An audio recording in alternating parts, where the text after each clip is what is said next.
দর্শক জানিয়ে দিব আমাদের হাতে থাকা সর্বশেষ আপডেট বাংলা সংবাদ। শুরুতে থাকবে সংবাদ শিরোনাম, পরে বিস্তারিত।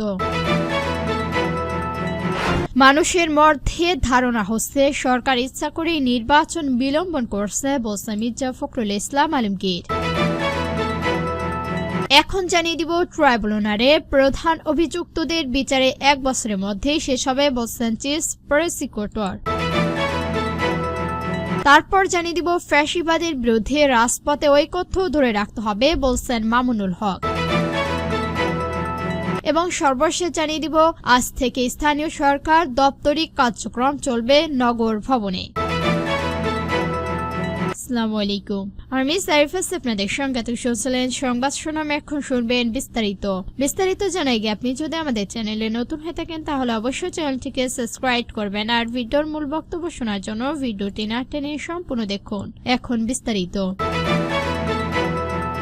মানুষের মধ্যে ধারণা হচ্ছে সরকার ইচ্ছা করে নির্বাচন বিলম্বন করছে, বলছেন মির্জা ফখরুল ইসলাম আলমগীর। অনির্বাচিত সরকারের হাতে দীর্ঘকাল ক্ষমতায় থাকা উচিত নয় বলে মনে করবেন বিএনপির মহাসচিব মির্জা ফখরুল ইসলাম আলমগীর। তিনি বলেছেন, আমরা সংস্কার চাই, আমরা সংস্কার বেশি চাই, কিন্তু আমরা এটাও চাই দীর্ঘকাল অনির্বাচিত সরকারের হাতে ক্ষমতায় থাকা উচিত নয়। শনিবার দুপুরে রাজধানী প্লাস ক্লাব মিলিয়তে জাতীয় গণতান্ত্রিক পার্টি জাগরোপা এক আলোচনা সভায় প্রধান অতিথির বক্তব্যে মির্জা ফখরুল এসব কথা বলেন। ভোটার হওয়ার বয়স 18 বছর কমিয়ে 17 বছর করার সম্পর্কে অন্তর্বর্তী সরকার প্রধান উপদেষ্টা ডক্টর মোহাম্মদ ইউনূসের একটি বক্তব্যে উল্লেখ করে মির্জা ফখরুল নির্বাচন প্রলম্বিত করা নিয়ে সংস্থান প্রকাশ করেন। তিনি বলেন, এটা করতে গিয়ে আরো সময় যাবে, আরো সময় অপেক্ষা হবে, আমরা বিলম্ব হব, আমরা কিন্তু কেউ জানি না। মানুষের মধ্যে একটা ধারণা হচ্ছে এই সরকার ইচ্ছাকৃতভাবে নির্বাচন প্রক্রিয়াকে বিলম্বন করেছেন, এটা করা সঠিক নয়। শুক্রবার ফার্মার গেট কৃষিবিদ ইনস্টিটিউশন 2 দিন ব্যাপী জাতীয় সংলাপে উদ্বোধনী অনুষ্ঠানে প্রধান উপদেষ্টা ভোটার হওয়ার বয়স 17 বছর নির্ধারিত হওয়া উচিত বলে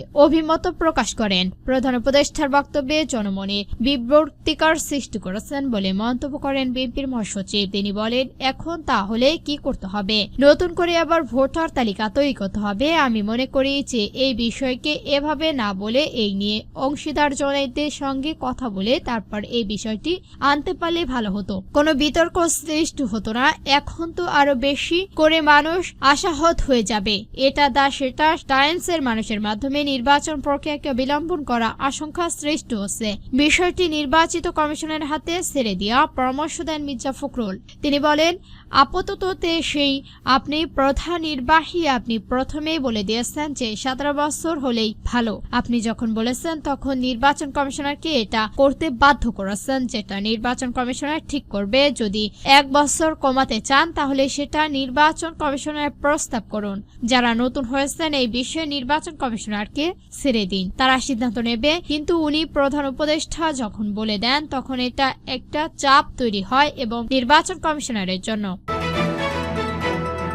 ট্রাইব্যুনালের প্রধান অভিযুক্তদের বিচারের 1 বছরের মধ্যে শেষ হবে, চিফ প্রসিকিউটর। আন্তর্জাতিক অপরাধ ট্রাইব্যুনালের চিফ প্রসিকিউটর মোহাম্মদ তাজুল ইসলাম বলেছেন, মানবাধিকার বিরোধী অপরাধে সাধারণত টপ কমান্ডার ও শীর্ষ অপরাধীদের বিচার করা হয়। আন্তর্জাতিক অপরাধ ট্রাইব্যুনালে প্রধান অভিযুক্তদের সবারই বিচার প্রায় আগামী 1 বছরের মধ্যেই শেষ করা হবে। ঐক্য সংস্কার ও নির্বাচন নিয়ে 2 দিন ব্যাপী সংলাপের দ্বিতীয় দিন শনিবার সকালে গুম খুন থেকে জুলাইগণ অভ্যুত্থানের বিচারের চ্যালেঞ্জ শীর্ষক প্রধান অধিবেশনে তাজুল ইসলাম এসব কথা বলেন। রাজধানীর খামারবাড়ি কৃষিবিদ ইনস্টিটিউশন বাংলাদেশের কেআইবি মিডিয়াতে 2 দিন ব্যাপী এই সংলাপে আয়োজন করেছেন ফার্মার্স ফর বাংলাদেশ স্টিচ নামের এক সংগঠন। এক প্রশ্নের জবাবে tribunal chief prosecutor Tajul Islam বলেন, এই ট্রাইব্যুনালে 10 জন প্রসিকিউটর এবং 17 জন তদন্তকারী কর্মকর্তা আছেন। তাদের প্রধান লক্ষ্য হচ্ছে গুম, হত্যাকাণ্ড এবং মানবাধিকার বিরোধী অপরাধে বাংলাদেশের মাটিতে হয়েছে সেই অপরাধে যারা মাস্টারমাইন্ড, যারা একদম সর্বোচ্চ জায়গায় বসে থেকে অপরাধগুলোকে সংগঠিত করেছেন, প্রাধান্য দিয়ে তাদের বিচার করা। সেই ক্ষেত্রে এই ট্রাইব্যুনাল হাজার হাজার মানুষের বিচার করতে পারবে না এবং সেই লক্ষ্যে অগ্রসর হচ্ছে না তারা।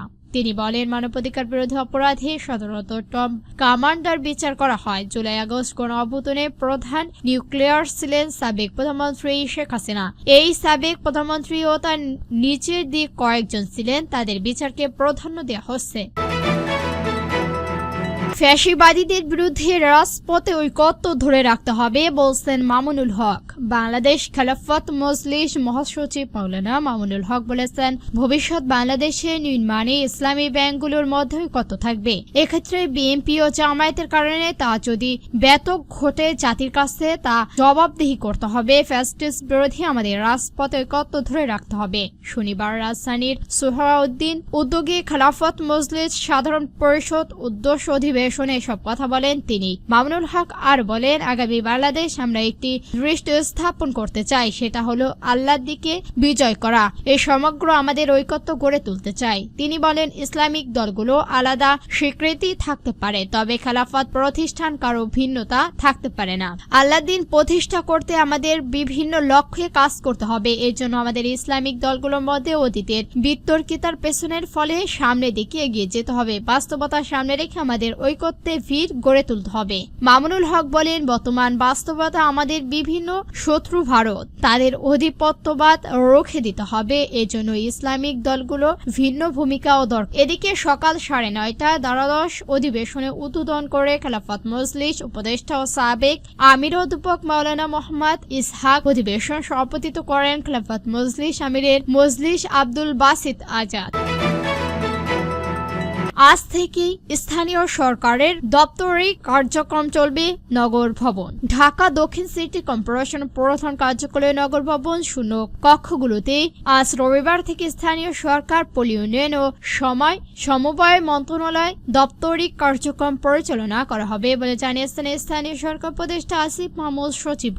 শনিবার 28 ডিসেম্বর রাজধানীর হোয়ার রোড উপদেষ্টা বাসভবন মন্ত্রণালয় উদ্বোধন কর্মকর্তাদের সঙ্গে মত বিনিময়কালে তিনি এসব কথা বলেন। উপদেষ্টা বলেন, দাপ্রেত কার্যক্রম একদিনের জন্য বন্ধ করে রাখা হবে না। মন্ত্রণালয় চলাচল, জনবন্ধন, উন্নয়ন কার্যক্রমকে অবহিত করা এবং বিগত ফ্যাসিস্ট আমাদের দুর্নীতি, তথ্য লোপাট করা ষড়যন্ত্রকে বাস্তবায়ন করতে দেওয়া হবে না। আগের চেয়ে আরো দৃষ্টিচ্যুত মন্ত্রণালয়ের কার্যক্রমকে গতিশীল করতে সব কর্মকর্তাদের প্রতি নির্দেশনা দেন তিনি। প্রশাসনের প্রাণকেন্দ্র সচিব বলে, গত বুধবার গভীর রাতে আগুনের 5টি মন্ত্রণালয় কার্যক্রমে নথিপত্র, কম্পিউটার ও আসবাবপত্র পুড়ে গেছে।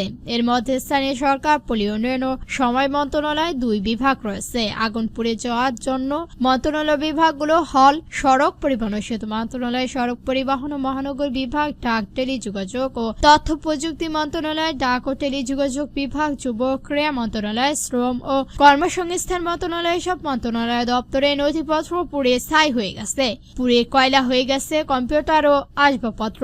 দেয়াল ও মেঝেতেও বড় ক্ষতি হয়েছে। এরপর সিদ্ধান্ত হয় মন্ত্রণালয়ের অধীন দপ্তরগুলো কার্যক্রমে অন্তর্বর্তী সরকারের জন্য পুড়ে যাওয়া মন্ত্রণালয়ের কার্যক্রম শুরু করা হবে। এর মধ্যে স্থানীয় সরকার, পল্লী উন্নয়ন ও সমবায় মন্ত্রণালয়ের জন্য ঢাকা দক্ষিণ সিটি কর্পোরেশন শূন্য কক্ষগুলো ঠিক করা হয়। দর্শক, আজকের বাংলা সংবাদ পর্যন্ত। এই ভিডিওটি ভালো লাগলে অবশ্যই একটি লাইক দিবেন আর এরকম নতুন নতুন নিউজ পেতে আমাদের চ্যানেলটিকে সাবস্ক্রাইব করে আমাদের সঙ্গে থাকবেন। ভিডিওটি সম্পূর্ণ দেখার জন্য ধন্যবাদ।